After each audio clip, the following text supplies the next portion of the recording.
লড়াকু নেতা সম্মানীয় জেলা সভাপতি মাননীয় দেবাশিস সামন্ত মহাশয়কে অনুরোধ করবো মিছিলটাকে পালন করে নেওয়ার জন্য। বাংলা মায়ের দামাল ছেলে নিষিদ্ধ স্বাগতম, বাংলা মায়ের দামাল ছেলে নিষিদ্ধ স্বাগতম, আন্তর পুণ্যভূমিতে নিষিদ্ধ স্বাগতম, কল্যাণপুরের পুণ্যভূমিতে নিষিদ্ধ স্বাগতম, বন্দে মাতরম। আমতা বিধানসভা 6 মন্ডল সভাপতিকে অনুরোধ করবো মিছিলটাকে পালন করে নেওয়ার জন্য। প্রেমনাথ কর 6 মন্ডল সভাপতিকে অনুরোধ করবো মঞ্চে এসে মিছিলটাকে পালন করে নেওয়ার জন্য। প্রেমনাথ কর, দীপঙ্কর দত্ত, রাজকুমার মাইতি, শুভজিৎ যাদব, তরুণ পাত্র, আতস বেরা।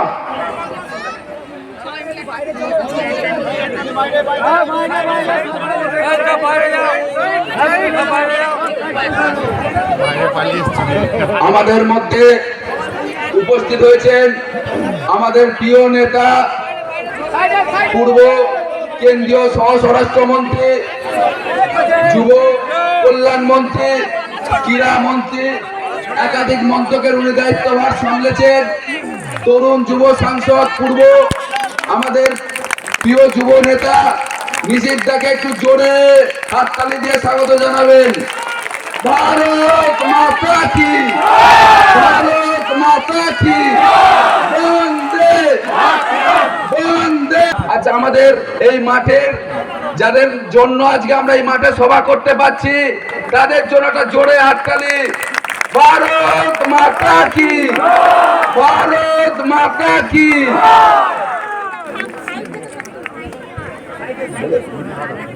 এবার আমাদের জেলার অন্যতম সম্পাদক এবং আমতা বিধানসভার বরিষ্ঠ নেতা অভিজিৎ দা এবং প্রণব দা ফুলের তোড়া দিয়ে আমাদের সম্মানীয় নিশ্চিতটাকে বরণ করে নেবেন।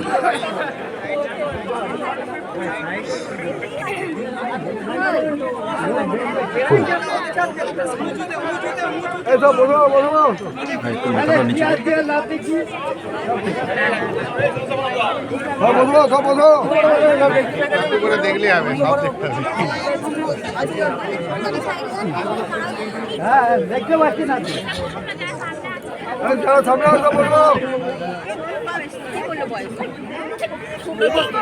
এই সামন থেকে সরে যাও না সব।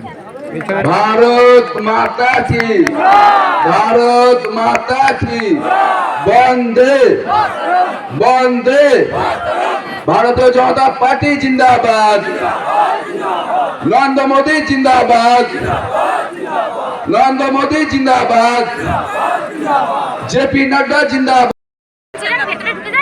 মাননীয় দেবাশিস সামন্ত মহাশয়।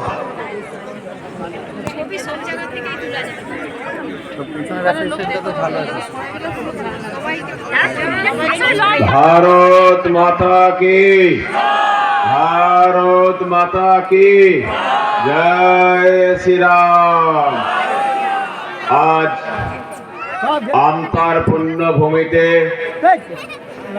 কল্যাণপুর অঞ্চলে উপস্থিত আছেন পশ্চিমবঙ্গ প্রদেশের যুব মোর্চার সাধারণ সম্পাদক ভাই অমিত সামন্ত, তৎসহ এই বিধানসভার 6 বরিষ্ঠ মন্ডল সভাপতি, জেলার সদস্যগণ এবং জেলা থেকে আগত বিভিন্ন বরিষ্ঠ মন্ডল সভাপতি, জেলা বিধানসভা শক্তি কেন্দ্র মন্ডল এবং বুথ স্তরের সমস্ত দেব দুর্লভ কার্যকর্তা এবং এই শব্দ যত দূর পর্যন্ত যাচ্ছে সবাইকে আজকে এই পরিবর্তন সংকল্প সভা থেকে সবাইকে সংকল্প করার জন্য আহ্বান জানাই। আজ সবাই পশ্চিম বাংলায় রাজত্ব করেছেন কংগ্রেসীরা, 34 বছর বামপন্থীরা রাজত্ব করেছে, দিদি ভাই 15 বছর আমাদের পশ্চিম বাংলায় রাজত্ব করছে। তাহলে কেন পরিবর্তন প্রয়োজন? পরিবর্তন এই কারণে প্রয়োজন যে কারণে সারা দেশের সাথে এই পশ্চিম বাংলা এগিয়ে যাবে, কিন্তু আমাদের এই পশ্চিম বাংলা আমরা পিছিয়ে গেছি। কেমন আছি আমরা পশ্চিম বাংলায়? আমরা শিক্ষা থেকে শুরু করে স্বাস্থ্য থেকে শুরু করে বলে এরা ভারতবর্ষের কোন দেশপ্রেমিককে এরা সম্মান দেয়নি। এরা বিদেশিদের রীতিনীতি মার্ক্সবাদ লেনিনবাদকে ফাঁসে করে পশ্চিম বাংলায় প্রচলন করেছে। তাই তো এরা আমাদের নেতাজি সুভাষচন্দ্র বসুকে তোদের কুকুর বলেছিল। কেন জানেন? তৎকালীন ব্রিটিশরা ভারতবর্ষকে শোষণ করছিল। আজাদের বাহিনী গঠন করার জন্য জাপানে গিয়েছিলেন, আর আমাদের নেতাজি সুভাষচন্দ্র বসু সেই জন্য জাপানের তৎকালীন প্রধানমন্ত্রী ছিল। তাই এই বামপন্থীরা সেদিন নেতাজি সুভাষচন্দ্র বসুকে তোদের কুকুর বলেছে। এরা বিশ্বকবি রবীন্দ্রনাথ ঠাকুর বাঙালিকে দুর্জয়া কবি বলেছে। এরা রামকৃষ্ণ পরমহংস থেকে মৃগী রুগী বলেছে। তাই মা মরে চিৎকার করে। এরা বিশ্ববরণ্য স্বামী বিবেকানন্দকে ভবগুণে বলেছে। এরা কোনদিন পাকিস্তানের মুসলিম লীগের দাবি ছিল যে আমরা আলাদা জাতি, হিন্দুরা আলাদা জাতি, আমাদের ধর্ম এদের সঙ্গে থাকলে বিপন্ন হবে, তাই আমাদের আলাদা রাষ্ট্র চাই। সেদিন এই মুসলিম লীগের দাবিকে এই সেদিন তৎকালীন অবিভক্ত কমিউনিস্ট পার্টি সমর্থন করেছিল। এরা কোনোদিন দেশপ্রেমিক ছিল না। তাই টিকটিকি যেমন মরে যাওয়ার কেটে যাওয়ার পরেও মরে যাওয়ার আগে লেজটা ছটফট ছটফট করে সারা পৃথিবী থেকে কমিউনিজম আজকে শেষ হয়ে গেছে। টিকটিকি লেজের মতো ছটফট করছে। এরা বলছে বাংলা বাঁচাও, বাঙালি বাঁচাও। আমরা বামপন্থীদের কাছে প্রশ্ন রাখতে চাই, আপনারা কি দিদি ভাইকে বাঁচিয়ে পশ্চিম বাংলাকে বাঁচাতে চান? 34 বছরে আপনারা শ্মশানে পরিণত করেছেন। দিদি ভাই সেই আর ফেলে যাওয়া চটিটাতেই পা গলে দিয়েছেন। দিদি ভাই দুটো আন্দোলন করেছিল, একদিকে সিঙ্গুরের আন্দোলন, একদিকে নন্দীগ্রামের আন্দোলন। নন্দীগ্রামের আন্দোলনে যে পুলিশ আর সেদিন নির্দেশ দিয়েছিল গুলি চালানোর জন্য সেই মনীষ গুপ্ত, কিন্তু 2011 সালে কি হলো? যিনি গুলি চালিয়েছিলেন মনীষ গুপ্ত, তাকে বিধায়ক বানিয়ে মন্ত্রী বানিয়ে দিদি ভাই সেদিন শহীদ পরিবারকে অপমান করেছেন। আজও সেই শহীদ পরিবার অপমানিত বোধ করে নন্দীগ্রামের শহীদ পরিবারকে অপমান করেছেন। আর একদিকে নাটক করে সিঙ্গুরের কি আন্দোলন করেছিল? তাদের অর্ধেক কনস্ট্রাকশন হয়ে যাওয়া ন্যানো কারখানাকে আর বুদ্ধদেব বাবুর জমি গ্রহণ নীতি এবং দিদি ভাইয়ের ফুল আন্দোলন, জঙ্গি আন্দোলনের ফলে সেদিন টাটার ন্যানো কারখানা এখান থেকে ছেড়ে গিয়ে গুজরাটে চলে গেছে। দিদি ভাই বলে মা আমার আপনাদের সংকল্প করতে হবে, আগামী দিনে 2026 সালে দিদি ভাইকে পরাস্ত করতে হবে। দিদি ভাই বলে আমি স্বাস্থ্য থেকে আগিয়ে গেছি, কিন্তু দিদি ভাইয়ের স্বাস্থ্য সাথী কার্ড সারা ভারতবর্ষের কোন জায়গায় চালু থাকতে পারে না, চালু নেই। কিন্তু উলিবেরিয়ার নার্সিং হোমে ভর্তি করতে যান, সেখানে নার্সিং হোমের মালিকরা বলবে এটা চালু নেই, ওটা হবে না, ক্যাশ টাকা দিন। কিন্তু কেন্দ্রীয় সরকারের প্রকল্প সারা ভারতবর্ষের বিজেপি বিজেপি সরকার চালু আছে আপনাদের জন্য, আমাদের জন্য। সেই আয়ুষ্মান ভারতের প্রকল্প দিদি ভাই চালু করেনি। আমাদের কি আয়ুষ্মান ভারত 5 লক্ষ টাকার বীমা আর সারা পৃথিবী ভারতবর্ষের টপ নার্সিং হোমে চিকিৎসা করাতে পারি। তাই আয়ুষ্মান ভারত প্রকল্প যদি চালু করতে চান, যদি মনে করেন এই পরিবর্তন সংকল্প থেকে পরিবর্তন করব, কেন্দ্রীয় সরকারের প্রকল্প বাংলায় চালু হবে, তাহলে 2026 সালের নির্বাচনে আজকে থেকে সংকল্প করতে হবে, তাকে স্বীকৃতি ভোট দিতে হবে। বিশ্বকর্মা যোজনা যে সমস্ত বেশি সম্প্রদায় আছে 50,000 টাকা লোন বিনা ইন্টারেস্টে 15,000 টাকার যন্ত্রপাতি দেবে, সেই আজকে বিশ্বকর্মা যোজনা আজকে এখনো লাগু করেনি। চতুর্দিকে নারী নির্যাতন হচ্ছে, ধর্ষণ হচ্ছে। আজকে অভয়াকাণ্ড থেকে, দুর্গাপুর থেকে, কসবা থেকে চতুর্দিকে নারী ধর্ষণ হচ্ছে। উলবেড়িয়া হসপিটালের ডাক্তার থেকে আজকে আন্তার বিয়ে মিজো দিদি ভাইকে থেকে শুরু করে চতুর্দিকে নারী ধর্ষণ হচ্ছে। এদিকে শেষ নয়, হিন্দুদের উপর আরো অত্যাচার শুরু করেছে। আজকে মালদা মুর্শিদাবাদে হরগোবিন্দ দাস, চন্দন দাসকে খুন করেছে। আর এখানে বামপন্থীরা একটা দিনও এরা মোমবাতি মিছিল করেনি, এদের মোমবাতি নিভে গেছে। এই পুজাসকে বাংলাদেশে জ্বালিয়ে দিয়েছে। এটা টিলার আগামী দিনে পশ্চিম বাংলায় এরকম ঘটনা ঘটবে। হিন্দুদের দিকে দিকে আজকে মারছে, হিন্দুদের দেবতা দেবীদের প্রতি অন্যায় অত্যাচার হচ্ছে। মহেশতলায় দেখেছেন একটা মন্দিরের সামনে ঠেলাওয়ালা ফল বিক্রি করেছিল, সেখানে হিন্দুরা বলেছিল এখান থেকে একটু সরিয়ে দাও, পিল করে 80টা বাইকে জ্বালিয়ে দিয়েছে, দোকান লুটপাট করেছে, পুলিশকে পর্যন্ত মেরেছে, আমাদের তুলসী মাতাকে ফেলে দিয়েছে। তাই হিন্দুদের প্রতি এদিকে অত্যাচার হচ্ছে। শুধু সেখানে সীমাবদ্ধ নেই, আজকে শান্তিপুরে চলে যান, দুর্গা প্রতিমাকে বিজয়া দশমীর দিন ভেঙে চুরমার করে দিয়েছে। বাংলাদেশ থেকে অনুপ্রবেশকারীরা পশ্চিম বাংলার ডেমোগ্রাফি চেঞ্জ করে দিয়েছে। তাই হিন্দুদের শেষ আশ্রয়স্থল পশ্চিমবাংলা আমাদের প্রতিষ্ঠা করতে হবে। যদি আগামী দিনে হিন্দুরা বাঁচতে চান, যদি মনে করে থাকেন 14 ফিটে এই পশ্চিমবাংলায় আমরা থাকবো, তাহলে আমাদের হিন্দুদের ঐক্যবদ্ধ হতে হবে, আমাদের ঐক্যবদ্ধ হতে হবে, আমাদের প্রতিজ্ঞা করতে হবে। আগামী দিনে দিকে দিকে অন্যায় অত্যাচার হচ্ছে, এর পরিবর্তন প্রয়োজন আছে। এই সংকল্প সভা থেকে চতুর্দিকে কান পেতে শুনুন, সবাই বলছে মমতা ব্যানার্জি হারছে, মমতা ব্যানার্জি হারবে, মমতা ব্যানার্জি হারবে। সবাই বলছে বিজেপি জিততে চলেছে, বিজেপি জিতছে, বিজেপি জিতবে। 2026 সালের নির্বাচন তৃণমূলের বিসর্জন। সবাইকে ধন্যবাদ। দেবাশিস সামন্ত মহাশয়কে। এরপর যার বক্তব্য শোনার জন্য অধীর আগ্রহে আপনারা বসে আছেন,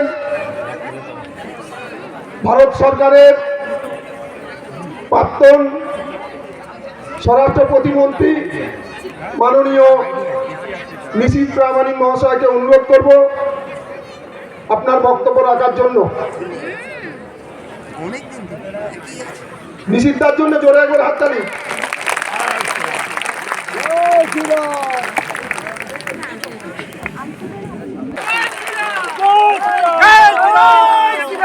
আপনারা জানেন যে উত্তরবঙ্গে সাধারণ মানুষ, খেটে খাওয়া মানুষ দীর্ঘদিন পর্যন্ত বাম জমানায় যাদেরকে শোষিত নিষ্পেষিত করে রাখা হয়েছিল,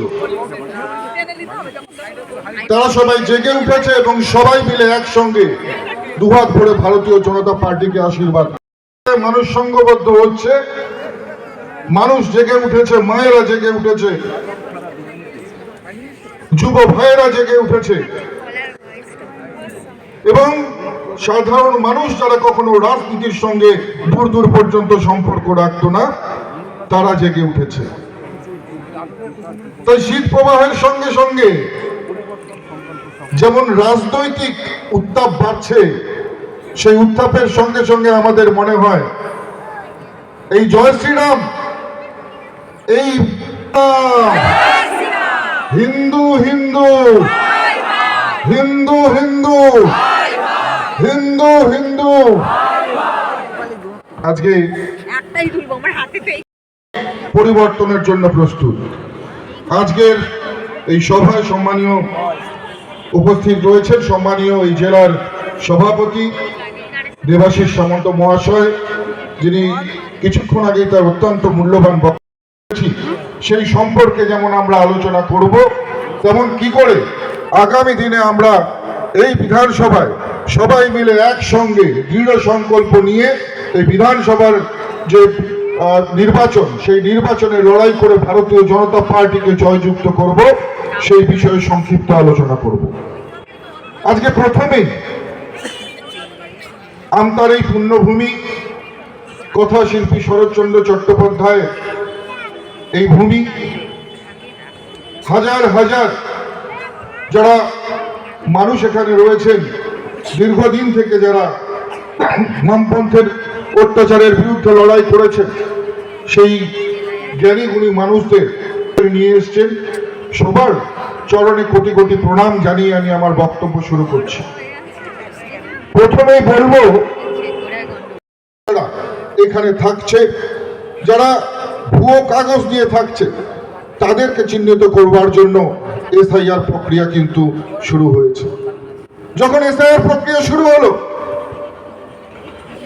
মমতা বন্দ্যোপাধ্যায় রেড়ে করে উঠলেন, তৃণমূল কংগ্রেস রেড়ে করে উঠলেন। কারণ আপনারা জানেন যে এই যে প্রত্যেকটা বুথে 100 থেকে 150 যে সমস্ত ফেক ভোটার বা ভুতুড়ে ভোটার থাকে, এই ভোটটা কিন্তু আখেরে শাসক দলের পক্ষেই যায়। তাই তারা রেড়ে করে উঠেছিলেন। মমতা বন্দ্যোপাধ্যায়ের সঙ্গে গলা মিলিয়ে আর এক পা বেশি এগিয়ে অভিষেক বন্দ্যোপাধ্যায় বললেন তারা নাকি বৃহত্তর আন্দোলন গড়ে উঠবে। অনেক বড় বড় কথা বলেছিলেন যে নির্বাচন কমিশন কি পদক্ষেপ নেয় সেটাও কিন্তু আপনারা পদে পদে বুঝতে পারবেন। আজকে ভয় পেয়ে গেছে। মমতা বন্দ্যোপাধ্যায় ভয় পেয়ে এক এক সময় এক এক রকমের আবল তাবল কথা বলছে। কখনো তিনি জগন্নাথ প্রভুকে পুরী থেকে দীঘায় টেনে নিয়ে আসছেন, আবার কখনো কলকাতায় দুর্গা মণ্ডপমের উদ্বোধনের কথা বলছে। এক এক সময় এক এক রকমের কথা। তার মাথা খারাপ হয়ে গেছে। তিনি বুঝতে পেরেছেন যে এই 1.5 কোটি ভোটারের নাম যদি পশ্চিমবঙ্গের ভোটার তালিকা থেকে বাদ যায় তাহলে 2026-এ আর নবান্নে বসা হবে না। 49 লক্ষ। আর এবারে এসআইআর এর মাধ্যমে, ভোটার তালিকা সংশোধনের মাধ্যমে, ভুয়ো ভোটার বাদ দেওয়ার মাধ্যমে সারা পশ্চিমবঙ্গ থেকে ভোট বাদ যাবে প্রায় 1.5 কোটি ভোটার। তাহলে হিসেবটা কি দাঁড়ালো? আজকে আপনাদের বিধানসভা দিয়ে বুঝিয়ে দিই। গতবার এই বিধানসভায় আমরা মাত্র 21,000 ভোটে পিছিয়েছিলাম, তাই তো? 24,000 ভোটে পিছিয়েছিলাম। আর এবারে এসআইআর এর যে প্রথম খসড়া তালিকা বেরিয়েছে তাতেই 21,000 ভোটারের নাম বাদ গিয়েছে, আরো তো 7,000 এখনো বাকি রয়েছে। নির্বাচন হওয়ার আগেই আমতা বিধানসভায় আমরা অনেক এগিয়ে আছি, এটা নিশ্চিতভাবে বলতে পারি। আজকে যেভাবে সারা পশ্চিমবঙ্গে সন্ত্রাস চলছে, তৃণমূল কংগ্রেসের কাছে তাদের সংগঠন নেই। তাদের সংগঠন যে নেই, সারা পশ্চিমবঙ্গের যারা এমএলএ এমপি আছে তৃণমূল কংগ্রেসের, তারা নিজেরাই স্বীকার করছে তারা আসতে। আর আজকে দুঃখের বিষয়, আপনাদেরকে পরিযায়ী শ্রমিক হয়ে বিদেশে চলে যেতে হচ্ছে। আমি আপনাদেরকে বলবো, আপনারা একবার লক্ষ্য রাখবেন বিজেপি শাসিত যে সমস্ত রাজ্যগুলো রয়েছে সেই রাজ্যে কিভাবে উন্নয়ন হচ্ছে। নিশ্চিতভাবে পশ্চিমবঙ্গেও 2026-এ যদি ভারতীয় জনতা পার্টির সরকার প্রতিষ্ঠিত হয়, দীর্ঘদিনের এই বঞ্চনা লাঞ্ছনার পরে উন্নয়ন, ডেভেলপমেন্ট। কিন্তু আমরা কি দেখলাম? আপনাদের এই বিধানসভায় 18টা গ্রাম পঞ্চায়েত, তাই তো? 18টা গ্রাম পঞ্চায়েতের মধ্যে 8টা গ্রাম পঞ্চায়েতের প্রধান, জেলা পরিষদের সদস্য, পঞ্চায়েত সমিতির কর্মাধ্যক্ষ, 8টা অঞ্চলের পঞ্চায়েত সদস্যা সবাই মিলে এক সুরে তারা নিজেরাই স্বীকার করে নিলেন যে তাদের দলের বিধায়ক সুকান্ত পাল বালি খান, মাটি খান। কে স্বীকার করেছে কিনা? নির্বাচনের ফলাফল যেদিন ঘোষণা হবে, তোমরা যে গর্তের ভিতরে গিয়ে ঢুকবে সেখান থেকে খুঁজে বের করবে আমাদের কর্মীরা। একটাকেই ছোড়া হবে না। আজকে সাধারণ মানুষের উপর অত্যাচার করে, সাধারণ মানুষের উপরে নির্যাতন করে তৃণমূল কংগ্রেস ক্ষমতায় টিকে রয়েছে। শুধুমাত্র পুলিশ প্রশাসন আর নিজেদের গুন্ডা বাহিনী, হারমাত বাহিনীর মাধ্যমে। আমরা সাবধান করতে চাইছি।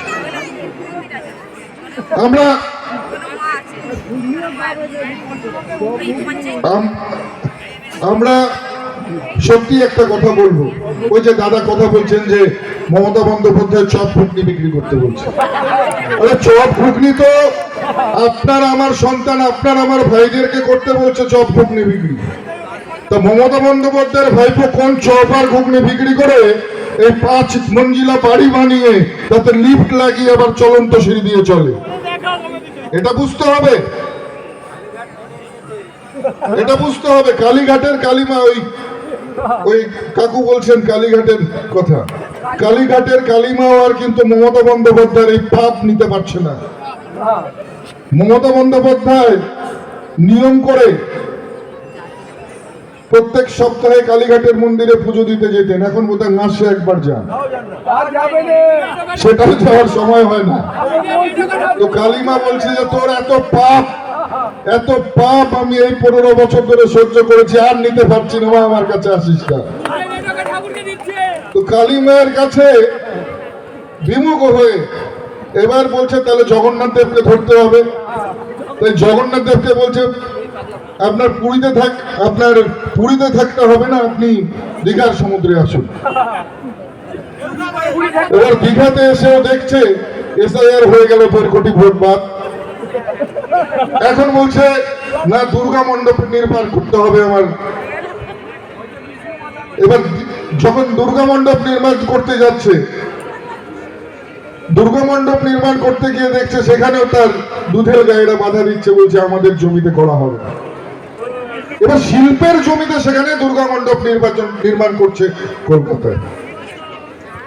বলে না যে যাবার আগে সব ধরনের চেষ্টা তিনি করে যাচ্ছেন। একদিকে মমতা বন্দ্যোপাধ্যায় সব ধরনের চেষ্টা করছেন, সব দেবীর নাম ধরে রাখছেন। আর একদিকে যেমন মমতা বন্দ্যোপাধ্যায় যাবার আগে দেবদেবীদের নাম ধরে ডাকতে ডাকতে তার বিদায় হয়ে যাবে, আর একদিকে ভাইপো র্যাম্পে হাঁটতে হাঁটতে তার বিদায় হয়ে যাবে। আজকের দিনে দাঁড়িয়ে বলে গেলাম, কথাটা লিখে রাখবেন, আর 2026-এর নির্বাচনের পরে মিলিয়ে রাখবেন। আজকে বক্তব্যকে আর দীর্ঘায়িত করব না, অনেক ঠান্ডা বয়স্ক মানুষরা আছেন। শুধু এতটুকু কথা বলে যাব যে নির্বাচনের এখন পর্যন্ত কোনো ঘোষণা হয়নি, নির্বাচনের কোনো রকমের ডেট হয়নি। কিন্তু তার আগে আজকের এই পরিবর্তন সভা, আজকে জনসভা থেকে জনপ্লাবন তৈরি করে আজকে প্রাক নির্বাচনী সভাতে পরিণত করে আজকে উলুবেড়িয়া জেলার এই সাংগঠনিক জেলার যারা পদাধিকারী রয়েছেন, কার্যকর্তা রয়েছেন, সাধারণ মানুষ রয়েছে, আপনারা প্রমাণ করে দিয়েছেন 2026 নির্বাচন ডেট তারিখ যেদিনই হোক না কেন, আপনারা সেই দিনের জন্য অধীর আগ্রহে অপেক্ষা করছেন তৃণমূল কংগ্রেসের সরকারটাকে উপড়ে ফেলার জন্য।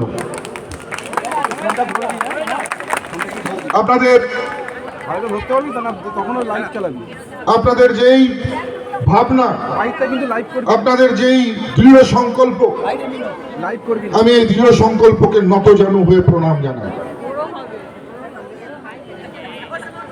আজকে বক্তব্যকে দীর্ঘায়িত করব না, শুধু যাবার আগে এতটুকুই বলবো যে আজকে যেমন নির্বাচনের প্রাক মুহূর্তে, নির্বাচন ঘোষণার প্রাক মুহূর্তে আমরা পরিবর্তন সভায় এসেছি, যে বিশ্বাস এখানকার মানুষ আপনারা দিয়েছেন, যে সাংগঠনিক ভিত্তি, মজবুত ভিত্তি আপনারা এখানে দেখিয়েছেন,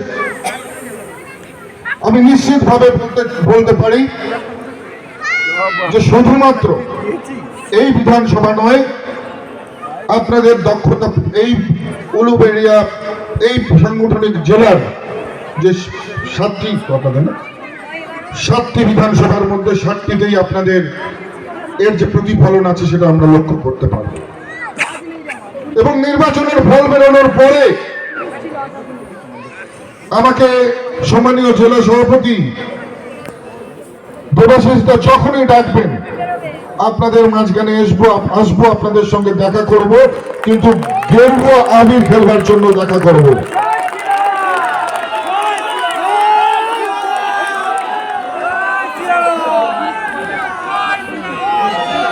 আজকে বক্তব্যকে দীর্ঘায়িত করব না, অনেক বয়োজ্যেষ্ঠ মানুষরা রয়েছে, কিন্তু মাথায় রাখতে হবে একটা কথা, যে আমরা যারা সনাতনী রয়েছি, আমরা যারা সনাতন ধর্মে বিশ্বাসী মানুষ রয়েছি, আমাদেরকে এক হবার সময় এসছে। এই নির্বাচনে আমাদেরকে একজোট হয়ে ভারতীয় জনতা পার্টির সরকারকে প্রতিষ্ঠা করবার সময় এসছে। কিছু মুসলিম ভাইয়েরা এখানে উপস্থিত রয়েছে, রাষ্ট্রবাদী মুসলিম। আমি তাদেরকেও গেরুয়া অভিনন্দন জানাই। যারা রাষ্ট্রবাদী মুসলিম ভাইয়েরা রয়েছে তাদেরকে নিশ্চিতভাবে আমরা গেরুয়া অভিনন্দন জানাবো। তবে এতটুকুই কথা বলবো, তৃণমূলের সরকার গঠন করলে, তৃণমূলের সরকার পুনঃপ্রতিষ্ঠিত হলে সেখানে ভাঙচুর হয়। গত পঞ্চায়েত নির্বাচনেও আমরা দেখেছি আমাদের পঞ্চায়েত ক্যান্ডিডেট তার বাড়ি অগ্নিসংযোগ করে জ্বালিয়ে দেওয়া হয়েছিল। কিন্তু আমরা একটা কথা বলবো যে আমরা ভেঙে দাও ঘুরিয়ে দাও এর রাজনীতিতে বিশ্বাসী নই, আমরা ধ্বংসাত্মক রাজনীতিতে বিশ্বাসী নই। আমরা শুধুমাত্র সেই দুষ্টু লোকগুলোর খবর রাখবো যারা এখন দুষ্টুমি করছে, যারা বালি, যারা মাটি, যারা পাচার করছে, চুরি করছে। কিন্তু মাথায় রাখবে, সাধারণ মানুষ, সে হিন্দু হোক বা মুসলিম, আমরা ক্ষমতা এলে, আমরা সরকারে প্রতিষ্ঠিত হলে, আমরা এই বিধানসভায় নির্বাচনে জয়যুক্ত হলে একটা লোকেরও বাড়িতে যেমন আঘাত পড়বে না, একটা সাধারণ মানুষেরও শরীরে যেমন আঘাত পড়বে না, এটা আপনাদেরকে দায়িত্ব নিয়ে বলতে পারি। সবাইকে সুরক্ষিত রাখবার দায়িত্ব আমাদের হবে, সবাইকে নিয়ে ভালোভাবে বাঁচবার দায়িত্ব আমরা পালন করব। সেই সঙ্গে সঙ্গে আমরা যেহেতু সনাতনী, আমরা যেহেতু সনাতনের বিশ্বাস করি, তাই বারবার আমাদের সেই মানুষগুলোর কাছে আমাদের আবদারটা অনেক বেশি, অনেক জোরালো। তাই আমরা বলবো সবাই মিলে, আমরা কে এসসি, কে এসটি, আমরা কে চ্যাটার্জি, আমরা কে মুখার্জি, আমরা কে মন্ডল, আমরা কে জানা, সেই সমস্ত কিছু ভুলে গিয়ে আমাদের সমস্ত সনাতনী ভাইদেরকে এক হতে হবে। এবং বুলেট নয়, আমাদেরকে ভোট বাক্সের বোতাম টিপে আমাদেরকে সেই একতার প্রমাণ দিতে হবে। একদিকে মোদিজি সনাতনী ভাইদের জন্য, এই হিন্দু সমাজের জন্য লড়াই করে যাচ্ছে। হিন্দু হিন্দু হিন্দু হিন্দু হিন্দু হিন্দু, জয় শ্রীরাম, জয় জয় শ্রীরাম। भारत माता की, भारत माता की, भारत माता की, जय श्री राम, जय जय